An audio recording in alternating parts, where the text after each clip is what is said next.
Now, tonight, I want to talk about something that may fuel some people to suggest conspiracy theory, but may I say right at the start of this conversation, I want you to pay attention to every little detail that I'm going to say. Don't pay attention to the headlines or don't be half listening.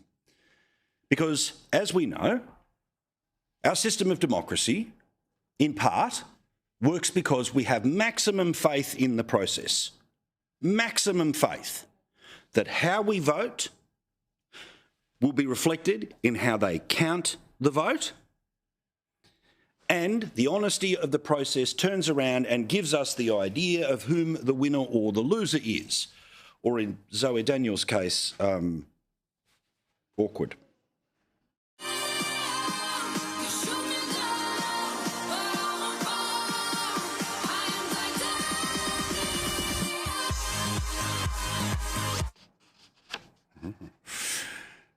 Now, the organisation that has run Australian elections is the Australian Electoral Commission.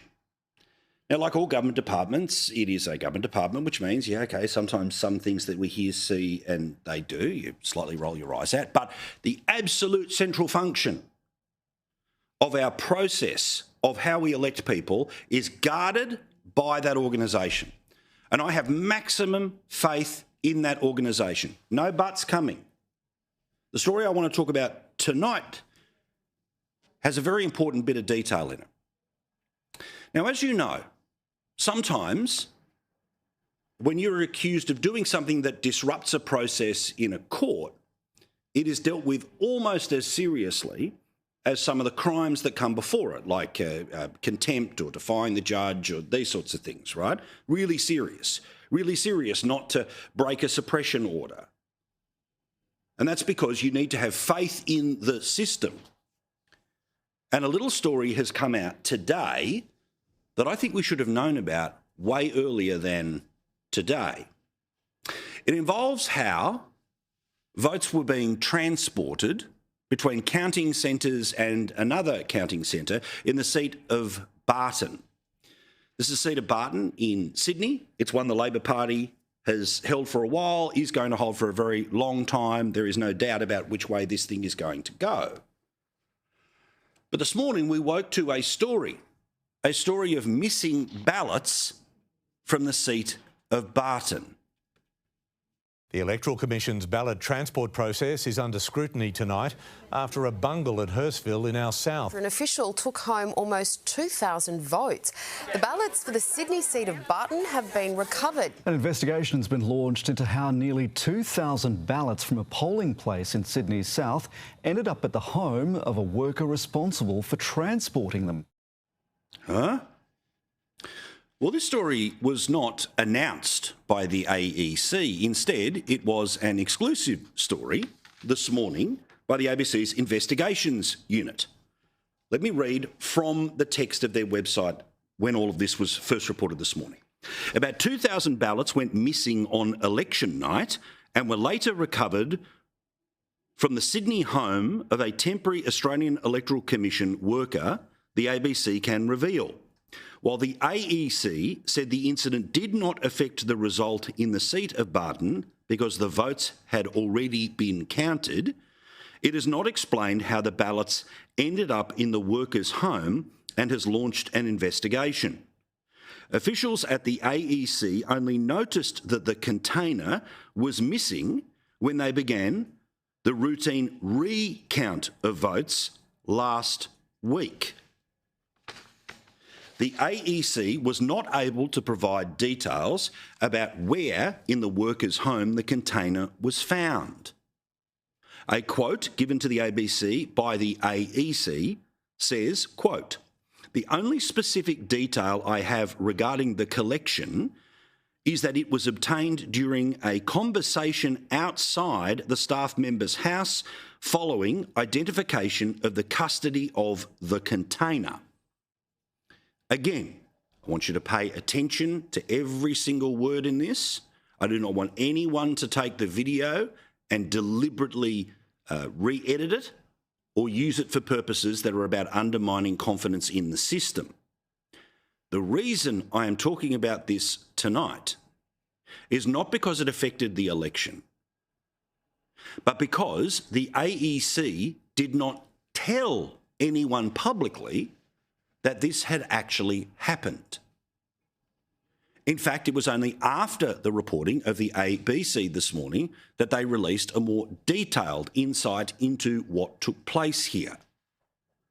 This is directly from the Australian Electoral Commission. The AEC exhausted numerous avenues of inquiry, ascertaining that the authorised transport officer inadvertently maintained possession of the single missing container. It was recovered from the transport officer fully intact, with all uniquely coded security seals unbroken and without any damage. All ballot papers were still in the recovered ballot paper transport container and were promptly returned to the counting centre and have undergone fresh scrutiny. The fresh scrutiny count matched the initial count in the electoral division of Barton, and it was unaffected by this incident. That's really important, okay? None of this changed the result. While respecting the privacy of the individual concerned, the AEC did experience a number of challenges in communicating with this person as we explored all possible avenues of inquiry. What does that mean?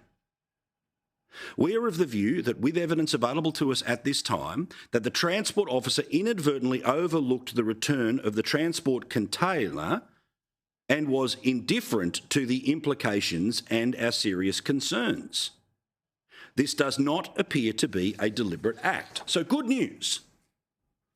A box of votes that had been counted went missing. The box was not tampered with, nobody fiddled with anything, nobody broke anything. There is no threat to the process. My point tonight, though, is that to make sure that we have maximum faith in the electoral process, when something like this happens, the AEC needs to make it publicly known. Now, I don't know why they didn't. I don't know how the ABC knew something that the AEC didn't know. According to all of the information available to us right now, the person involved, it seems, forgot to drop it off. But it wasn't the only box that had to be dropped off. There were multiple boxes of House and Senate votes. So for some reason, one didn't get taken off the truck. So if you were in charge of the truck, why would you not notice that you didn't have one or that you had one left over? Because presumably there's nothing else in the truck, right?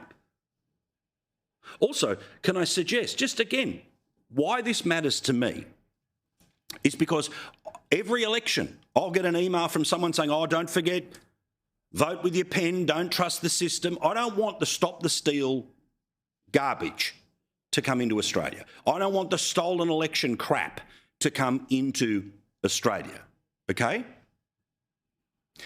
I don't understand how those plastic boxes where you end up shoving in your vote don't have something that you and I could buy tomorrow to keep track of our luggage if we go on the bus, the train or a plane. Now, it doesn't have to be AirPods. It's not an ad for Apple. But there are tracking devices that you can put in your kid's school bag to know where they are. Why is something like that not attached to every single voting box in Australia? I hope that it will be.